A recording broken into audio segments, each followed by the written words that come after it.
చేస్తున్నారు. మేము పైన బెడ్రూమ్లో ఉండడం జరిగింది. చుట్టూ పగలు కొట్టుకుంటూ వాళ్ళు ఒక్కసారి కూడా కంట్రోల్ చేసినట్టు నాకు మాట కూడా వినిపించలే. కనీసం మాకు అన్నీ వినిపిస్తున్నాయి. వాళ్ళ అరుపులు, వాళ్ళు తిట్టే బూతులన్నీ కూడా మాకు వినిపిస్తున్నాయి. టోటల్గా అసలు ఆ రోజు ఎపిసోడ్ చూసుకుంటే మీకు ఏమనిపించింది? ఉదయం దాడి కానీ లేకపోతే ఇక్కడ రావడం మొత్తం అంటే మేము నిజంగా ఎక్స్పెక్ట్ చేయలేదండి. అంటే ఉద్రిక్త వాతావరణం మధ్యాహ్నం 3-4 అప్పటి నుంచి ఉన్నప్పటికీ మేము వెళ్ళిపోయి ఉండొచ్చు. మహిళలు, ఇంట్లో ఉన్న మహిళలు మేము వెళ్ళిపోయి ఉండొచ్చు. కానీ మేము ఇంత నీచమైనటువంటి జరుగుతుంది, ఒక గవర్నమెంట్ ఉన్న, ఒక ప్రాపర్ గవర్నెన్స్ ఉన్న స్టేట్లో ఇలా జరుగుతుందని ఎక్స్పెక్ట్ చేయాలి. ఆఫీస్ మీద అంటే తగాదా జరగచ్చు అని అనుకున్నాం, కానీ ఇంట్లోనే ఉన్నాం స్త్రీలందరం.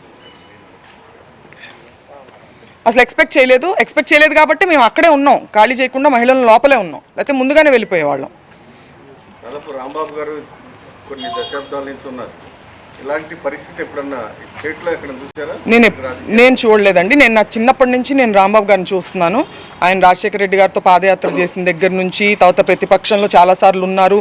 ఎన్నో గొడవలు, పోలీసులు, ఇవన్నీ మాకు పరిచయం లేని విషయాలు ఏం కాదు. మేము చిన్నప్పటి నుంచి ఫేస్ చేస్తున్నవే. కానీ ఇంత మా మీదకొచ్చి, మహిళల మీదకొచ్చి, అంటే మహిళలను అడ్డం పెట్టుకుని ఆయన్ని బెదిరించే ప్రయత్నం ఇది. దీన్ని ఖండిస్తున్నా.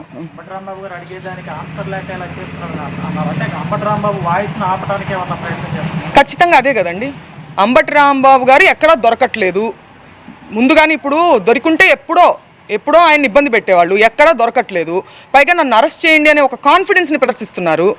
అరెస్ట్ చేయండి అనే కాన్ఫిడెన్స్ ఎక్కడి నుంచి వస్తుందండి? మనం ఏం తప్పు చేయలేదన్నప్పుడే కదా అంత కాన్ఫిడెంట్గా ఉంటాం. అది ఇప్పుడు ఏంటంటే ఆయన, నేను అలా ఉండాల్సింది కాదని చెప్పినప్పటికీ ఇంతకు మించి ఆయన ఎక్కడా పట్టుకోలేము. దీన్ని పట్టుకొని మనం అడ్వాంటేజ్ తీసుకొని మనం కక్ష సాధింపు చేయాలి. తల్లిగారిని అన్నారనే బాధ ఉన్నవాళ్ళు, వాళ్ళ పార్టీలో ఉన్నవాళ్ళు కూడా అలాంటి బూతులు తిట్టకూడదు కదా వేరే పార్టీ వాళ్ళని. సో అదేంటంటే అది ఒక సాకుగా ఉపయోగించుకుంటున్నారు వాళ్ళు, అంతే. రాంబాబు గారు అనలేదు, క్లియర్గా అనలేదని ఆయనే చెప్తున్నారు. నేను చంద్రబాబు గారిని అనలేదు, నేను నా మీదకి దాడికి వచ్చిన వాళ్ళని అన్నాను. ఆవిడ ఎలా మాట్లాడుతున్నారో మీరు అందరూ చూస్తున్నారు. ఆ మహిళ గతంలో కూడా నాన్నగారు ఇలానే కేసులు కట్టిన టైంలో కూడా ఎస్పీ కార్యాలయం ముందు నిరసన దీక్ష చేపట్టారు, రికార్డులు పట్టుకున్నారు న్యాయం కోసం. సేమ్ అదేవిధంగా మీరు కూడా తిరిగి మరలా డీజీపీ ఆఫీస్ దగ్గరికి వెళ్తారా?